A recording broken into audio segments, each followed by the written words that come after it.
बर्फ की सिल्लियों के बीच ठंडे ठंडे पानी में विराज कर आराधना करने का ये वीडियो जयपुर का है, जहां गर्मी और सूखे की मार से राहत के लिए एक अनूठा महायज्ञ का आयोजन किया गया।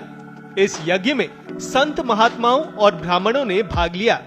खास बात यह है कि ये यज्ञ जल साधना के साथ किया गया, यानी सभी आचार्य, संत और ब्राह्मण पानी में बैठकर मंत्रोच्चार और आहुतियां दे रहे थे।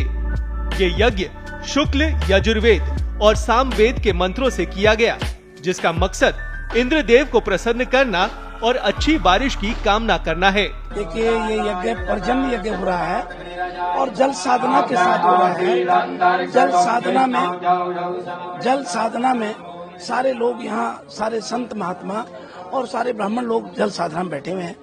ये यज्ञ शुक्ल यजुर्वेद की ऋचाओं से, सामवेद की ऋचाओं से यज्ञ हो रहा है और इस यज्ञ में आप देखें कि ये अखंड एक अनुष्ठान के रूप में है और ये इसीलिए किया जा रहा है ताकि अच्छी वर्षा की कामना हो, अच्छी वर्षा प्राप्त हो, इसी कामना को लेकर किया जा रहा है।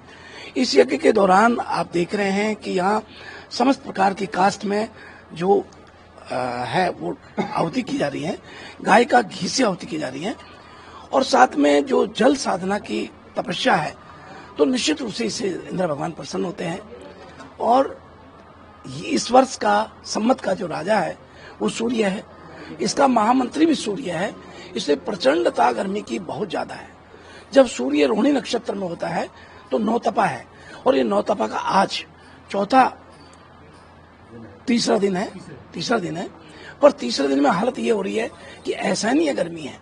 तो हम चाहते हैं कि इंद्र भगवान से प्रार्थना करते हुए एक अच्छी वर्षा की कामना को लेके यज्ञ कर रहे हैं और निश्चित रूप से अच्छी वर्षा हो, जिससे अन्न पैदा हो, अन्न से प्रजा की पालना होती है, इसी को लेके यज्ञ किया जाता है। आयोजकों के मुताबिक जब सूर्य रोहिणी नक्षत्र में होता है तब नौतपा का समय चलता है और इस समय सूर्य देव के साथ साथ इंद्र और वरुण देव की आराधना अत्यंत फलदायी मानी जाती है।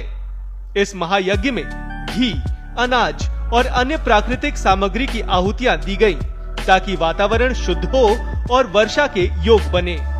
आयोजकों का दावा है कि पिछले साल भी इसी तरह का यज्ञ किया गया था, जिसके बाद पूरे देश में अच्छी बारिश देखने को मिली थी।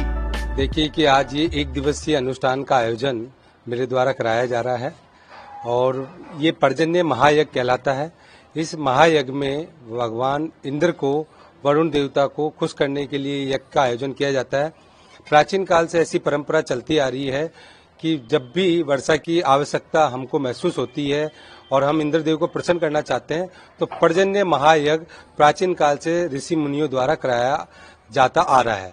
इसी परंपरा को निभाते हुए आज हम पिछले साल भी इस तरीके का यज्ञ हमने कराया था, तो आपने देखा जयपुर सहित पूरे देश में जबरदस्त बरसात हुई थी। इस बार भी हम यही कामना करते हैं कि नौतपा में गर्मी से राहत मिले और अच्छी बरसात हो, खुशहाली हो, अन्न धन का भंडार भरे, पूरे देश में समृद्धि हो। इसी वातावरण को लेकर आज ये यज्ञ का आयोजन कराया गया है। यज्ञ का मुख्य उद्देश्य केवल मौसम को प्रभावित करना नहीं है, बल्कि पर्यावरण संतुलन, खाद्यान्न उत्पादन और देश में समृद्धि की कामना भी है। यज्ञ के आखिर में विशेष रूप से इंद्राय स्वाहा, वरुणाय स्वाहा जैसे मंत्रों के साथ आहुतियां दी गईं। इस आयोजन को लेकर श्रद्धालुओं में खासा उत्साह देखा गया और ये आयोजन आज भी पुराने ऋषि मुनियों की प्राचीन भारतीय परंपरा को जीवंत करता दिखा।